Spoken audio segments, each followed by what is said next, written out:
আসসালামু আলাইকুম এভরিওয়ান। আমি আজকে যে প্রোডাক্টের রিভিউ করব সেটি হচ্ছে পেপ প্লাস।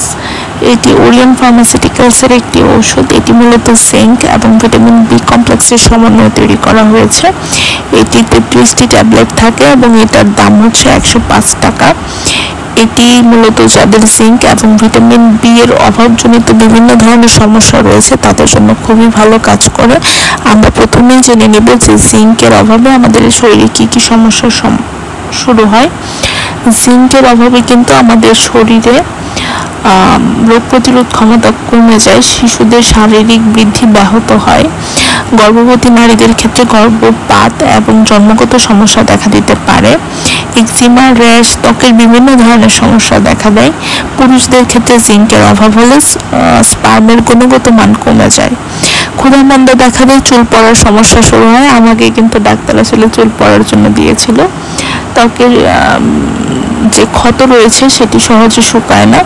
স্বাদ এবং গন্ধের অনুভূতিও কিন্তু কমে যায় এবং মানসিক দুর্বলতা বা বিষণ্ণতা দেখা দেয়। আর ভিটামিন বি এর অভাবে বিভিন্ন ধরনের রোগ হয়, তার মধ্যে একটা হচ্ছে যে বেরি রোগ। এটি কিন্তু ভিটামিন বি1 এর অভাবে হয়। তারপরে ভিটামিন বি3 এর অভাবে পেলেগ্রা হতে পারে, ওইটাও একটা ত্বকের একটা সমস্যা।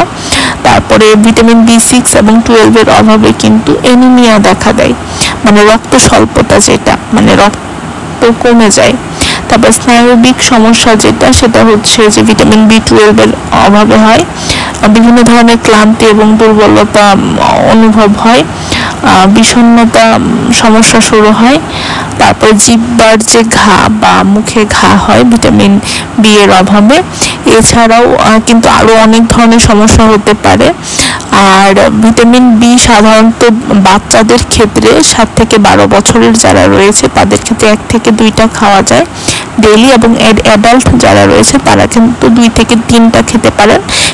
ক্ষেত্র বিশেষে ডাক্তার কিন্তু আরেকটু ডোজ বাড়াতেও পারেন। সেটা একজন ডাক্তার বুঝবে যে আপনার রোগের তীব্রতা অনুসারে উনি এটি ঠিক করবেন। আমাকে ডাক্তার চুল পড়ার জন্য কিন্তু সকালে 1টা করে দিয়েছিল খাওয়ার জন্য। আর যাদের আরও এক্সেসিভ সমস্যা রয়েছে তাদের ক্ষেত্রে হয়তো 2টা, কারো ক্ষেত্রে 3টা রোজ দেয়।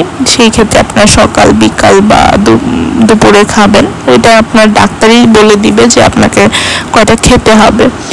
আর যারা গর্ভবতী মায়েরা রয়েছেন এবং যারা স্তন্য দান করেন, মানে হচ্ছে বাচ্চাকে ব্রেস্ট ফিড করান, তারাও কিন্তু এই ওষুধটি খেতে পারবেন। এটি প্রেগনেন্সি সেফ একটি ওষুধ, বাট আপনার ফিজিশিয়ানই কিন্তু আসলে ঠিক করবেন। এছাড়াও হচ্ছে যে আমি আমার চুল পড়ার জার্নিতে কিন্তু কনস্ট্যান্টা superior hair tonic essence, biotin এবং প্রোসালিক স্ক্যাল্প লোশন ইউজ করেছিলাম। প্রত্যেকটাই আমার ডেসক্রিপশন বক্সে লিংক দেওয়া থাকবে, কাইন্ডলি চেক করতে ভুলবেন না। আর ভালো থাকুন, সুস্থ থাকুন, দেখা হবে অন্য কোনো ভিডিওতে। ততদিন পর্যন্ত আল্লাহ হাফেজ।